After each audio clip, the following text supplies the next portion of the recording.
इसलिए मुख्य चिंता यह नहीं होनी चाहिए कि उसमें भारत का झंडा या भारत का नाम है अथवा नहीं।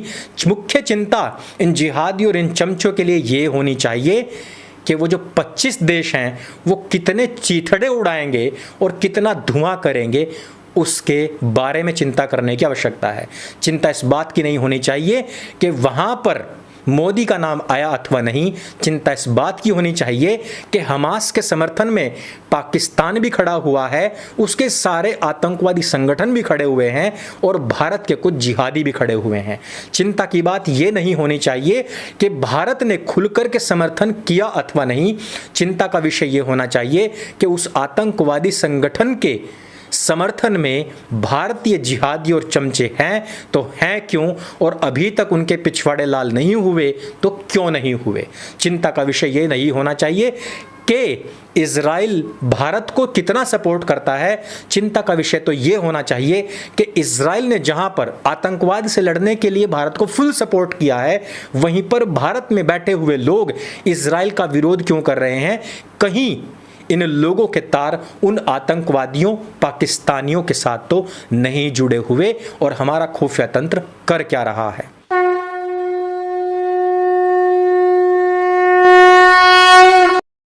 नमस्ते दोस्तों, आप सबका एक बार फिर से स्वागत है आपके अपने YouTube चैनल सत्य सनातन में। कुछ जिहादियों का कहना है कि मास्क लगा करके इसलिए आता है क्योंकि डरता है। दरअसल इन लोगों को नहीं पता है कि अब से पहले मैं हजारों वीडियोस बना चुका हूं। नए नए प्यादे हैं बेचारे, नए नए सोशल मीडिया पर आए हैं, इसी वजह से नई नई गलतियां करते जा रहे हैं। पिछले 3 वीडियो में हमने इजराइलियों के बारे में 3 सवाल पूछे थे, अभी तक उनका कोई जवाब नहीं आया। और आज एक बार फिर से सोशल मीडिया पर वेयर इज इंडिया ट्रेंड कराने वाले लोगों ने अपनी भद पिटवा ली है। यानी कि इन लोगों का काम है सिर्फ और सिर्फ ट्रोल की भाषा का इस्तेमाल करना, ट्रोल्स बनकर के रह जाना। ना इन लोगों के पास में दिमाग है, ना इन लोगों का कोई कॉन्सेप्ट क्लियर है, और ना ही ये मुद्दों पर बात करना चाहते हैं। सिर्फ भले ही पीछे से आकर के कोई भी इन लोगों को ठोक जाए, लेकिन भारत का नाम इन लोगों को दिखाई देना चाहिए। मेन दुर्घटना कहां पर घटित हो रही है, इनके कैमरास का फोकस वहां पर नहीं होता, बल्कि ये ढूंढने में लग जाता है कि इंडिया का नाम लिया गया अथवा नहीं। इसी बात पर हम आज बात करेंगे, लेकिन उससे पहले इस बात के ऊपर बात करना बेहद जरूरी है कि किस प्रकार से भारत की जो आइडियोलॉजी थी उसको फॉलो करने वाले दूसरे देश आज अजेय बन चुके हैं। जी हाँ, अगर हमको इजराइल की स्टडी करनी है, रूस की स्टडी करनी है, अमेरिका की स्टडी करनी है, तो हमें उससे पहले श्रीमद् भगवत गीता जी के अध्यायों की स्टडी करनी ही पड़ेगी। किन सीधे शब्दों में और कितनी आसानी से, कितनी सरल भाषा में भगवान श्री कृष्ण अर्जुन को उत्साहित करते हुए पूरे ब्रह्मांड का एकमात्र और सबसे बड़ा अजेय बनाने वाला ज्ञान उनको दे रहे हैं। वो दूसरे अध्याय के 37वें श्लोक में कहते हैं, हतो वा प्राप्यसि स्वर्गम जित्वा वा भोक्ष्यसे महीम तस्मात् उत्तिष्ठ कौन्तेय युद्धाय कृत निश्चयः। अर्थात कि अगर तू युद्ध करेगा और उसमें तेरी मृत्यु हो जाती है तो तू स्वर्ग लोक को भोग करेगा, और अगर तू जीत जाता है तो इस धरती पर राज करेगा। अब इस बात को हम इजराइल के साथ में अगर जोड़ें तो इजराइल की जो खुद की माइथोलॉजी है वो इसी प्रकार की है। अगर यहूदी मुसलमानों का कुछ भी घाटा ना करें, यहूदी मुसलमानों पर एक उंगली भी ना उठाएं, तो भी कुरान और हदीसों में स्पष्ट इस बात का आदेश दिया गया है कि आप लोग जहां भी यहूदियों को पाओ उनको समाप्त कर दो। और मैंने तो आपको सही बुखारी की वो हदीस भी बताई थी जिसमें स्पष्ट लिखा हुआ है कि पत्थर के पीछे भी अगर यहूदी छिप जाएगा तो पत्थर खुद गवाही देगा कि मेरे पीछे यहूदी छिपा हुआ है। ए अब्दुल्लाह, यानी कि अल्लाह के नौकर या उनको मानने वाले, पालन करने वाले, आ और यहूदी को मार डाल।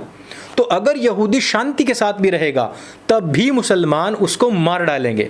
यहां पर यहूदियों के दिमाग में गीता जी के दूसरे अध्याय का 37वां श्लोक ठनकता है और वो इसका अनुसरण करते हैं। यानी कि अब लड़ना निश्चित हो चुका है।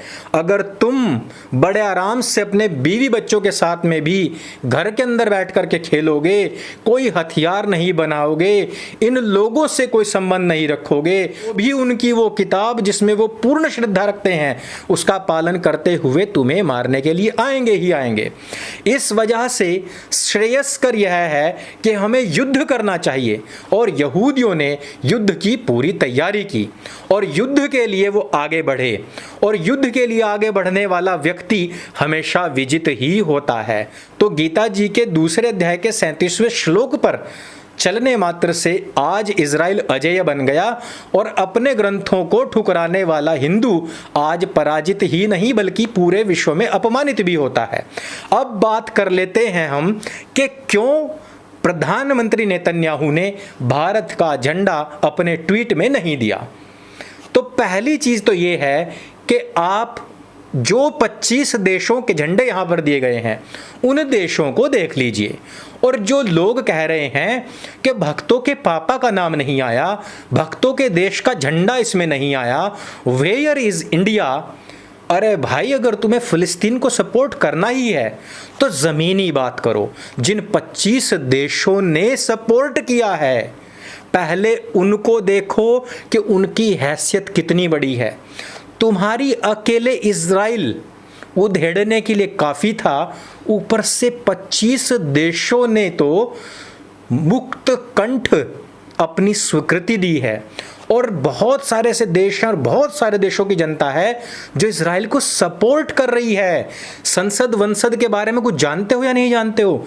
सरकारें बनती हैं, कुछ लोग मुक्त कंठ सरकार के साथ आकर सपोर्ट करते हैं और कुछ लोग बाहर से सपोर्ट करते हैं। वो जो विपक्ष में नहीं बैठते ना पक्ष में बैठते, लेकिन उनका पूरा सपोर्ट पक्ष को ही होता है। दूसरी चीज कि जो मोदी सपोर्टर्स को आज गालियां दे रहे हैं, चिढ़ाने का प्रयास कर रहे हैं, हालांकि उनके माथे से लेकर पिछवाड़े तक के पसीने सूख नहीं रहे, क्योंकि जो 25 ताकतें इजराइल के साथ आकर के खड़ी हुई हैं वो खुद में बहुत बड़ी हैं। लेकिन इनको इग्नोर यदि कोई कर रहा है, फिर भी उनको मोदी सपोर्टर्स को ही ट्रोल करना है, तो दूसरे सवाल का जवाब दीजिए कि अगर भक्तों के पापा का नाम नहीं आया तो क्या चमचों और जिहादियों के पापा का नाम आ चुका है?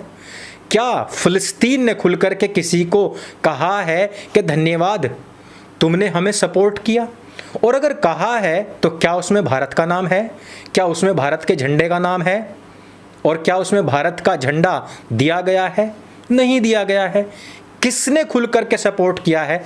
पाकिस्तान, इमरान खान। जी हाँ, इसी वजह से मैं कह रहा हूं कि चमचों और जिहादियों के पापा क्योंकि फिलिस्तीन को सपोर्ट कर चुके हैं, इसीलिए अब वो दूसरे बच्चों को चिढ़ा रहे हैं कि तुम्हारे पापा का कहीं नाम नहीं आया, तुम्हारे पापा का कहीं नाम नहीं आया।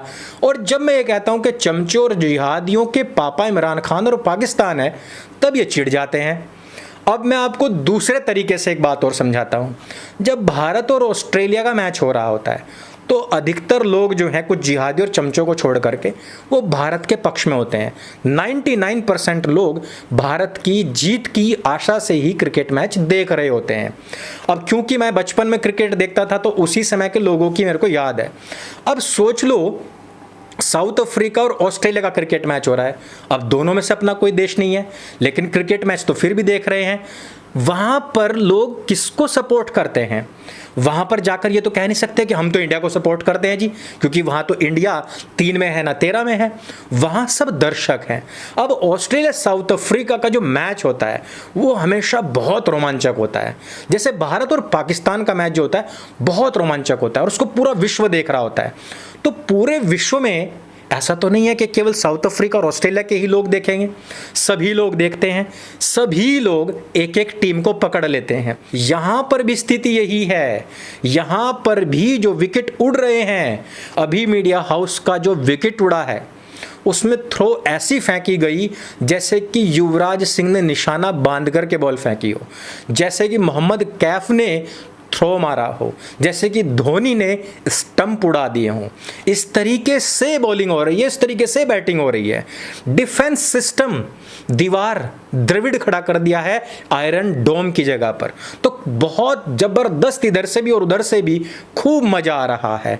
जिसको जो मारना है वो मार रहा है और जिसको जितना बचाना है वो बचा रहा है। सपोर्टर्स दोनों तरफ हैं और सपोर्टर्स के नाम पर कोई किसी के देश का झंडा लगाकर उसके सपोर्टर्स का नाम नहीं लेता है। सपोर्टर्स के आधार पर ये जो डिप्लोमेसी है ये तय नहीं होती है। इजराइल और भारत के जो संबंध हैं उनकी वजह से भारतीय लोग जो अपने देश की संप्रभुता को, इसकी अस्मिता को बचाना चाहते हैं, वो लोग सपोर्ट करेंगे ही करेंगे। क्योंकि इजराइल के बारे में मैंने पहले ही बताया था, पैंडेमिक में उसने सबसे अधिक बढ़कर के योगदान दिया है। उसने कारगिल युद्ध में भारत का साथ दिया है, उसने पुलवामा के समय पर भारत का साथ दिया है, उसने पोखरण के समय पर भारत का साथ दिया है। और यही नहीं, जब यरूशलेम के नाम पर वोटिंग हुई थी तब मोदी ने यहूदियों के नाम पर वोट नहीं किया था, तब भी प्रधानमंत्री नेतन्याहू ने यह बात कही थी कि हमारे संबंध और ज़्यादा प्रगाढ़ होंगे और ज़्यादा मजबूत होंगे। तो इस दोस्ती को लेते हुए देखते हुए राष्ट्रवादियों का सपोर्ट यहूदियों के साथ में है, इजराइल के साथ में है। लेकिन क्योंकि यहूदियों के इस देश ने पाकिस्तान को नाको चने चबवाए हुए हैं, क्योंकि इजराइल ने भारत का डिफेंस सिस्टम बहुत मजबूत कर दिया है, क्योंकि इजराइल ने भारत का सैन्यकरण का जो सिस्टम है, जो ट्रेनिंग्स है, वो बहुत मजबूत की हैं, क्योंकि इजराइल ने कारगिल युद्ध में चमचों और जिहादियों के पापा को धूल चटाने में भारत का सहयोग किया है, क्योंकि इजराइल ने भारत को वो सिस्टम दिया है जिससे कि भारत एयर स्ट्राइक करने में सफल हो पाया है, क्योंकि परमाणु शक्ति बनाने में यहूदियों के इस देश का बहुत बड़ा भारत के प्रति योगदान रहा है। इस वजह से जिहादियों की जली पड़ी है। वो ये नहीं देख रहे कि 25 देश कौन से हैं, वो सिर्फ ये देख रहे हैं कि इसमें भारत का नाम क्यों नहीं है। मौन समर्थन भारत का है, इसी वजह से कानपुर में कार्रवाई हुई और इसी वजह से कश्मीर में कार्रवाई हुई। भारत का पूर्ण समर्थन उनके साथ में है, इसी वजह से आज कोई यासिर अराफात को शांति पुरस्कार नहीं भेजा जा रहा है। आज उनके साथ में पूर्ण समर्थन है, इसी वजह से भारत का बच्चा बच्चा इजराइल के सपोर्ट में खड़ा हुआ है। और जो लोग कह रहे हैं कि हम फ़लस्तीन के समर्थन में हैं, असल में वो फ़लस्तीन के नहीं, गाजा पट्टी के आतंकवादी संगठन हमास के समर्थन में है, जिसको सैकड़ों देश आतंकवादी संगठन घोषित कर चुके हैं। तो इसलिए मुख्य चिंता यह नहीं होनी चाहिए कि उसमें भारत का झंडा या भारत का नाम है अथवा नहीं। मुख्य चिंता इन जिहादी और इन चमचों के लिए ये होनी चाहिए कि वो जो 25 देश हैं वो कितने चीथड़े उड़ाएंगे और कितना धुआं करेंगे, उसके बारे में चिंता करने की आवश्यकता है। चिंता इस बात की नहीं होनी चाहिए कि वहाँ पर मोदी का नाम आया अथवा नहीं। चिंता इस बात की होनी चाहिए कि हमास के समर्थन में पाकिस्तान भी खड़ा हुआ है, उसके सारे आतंकवादी संगठन भी खड़े हुए हैं और भारत के कुछ जिहादी भी खड़े हुए हैं। चिंता की बात ये नहीं होनी चाहिए कि भारत ने खुलकर के समर्थन किया अथवा नहीं।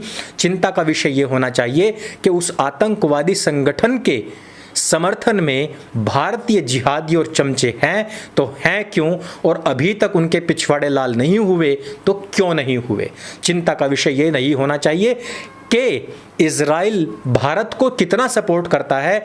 चिंता का विषय तो ये होना चाहिए कि इजराइल ने जहां पर आतंकवाद से लड़ने के लिए भारत को फुल सपोर्ट किया है, वहीं पर भारत में बैठे हुए लोग इजराइल का विरोध क्यों कर रहे हैं।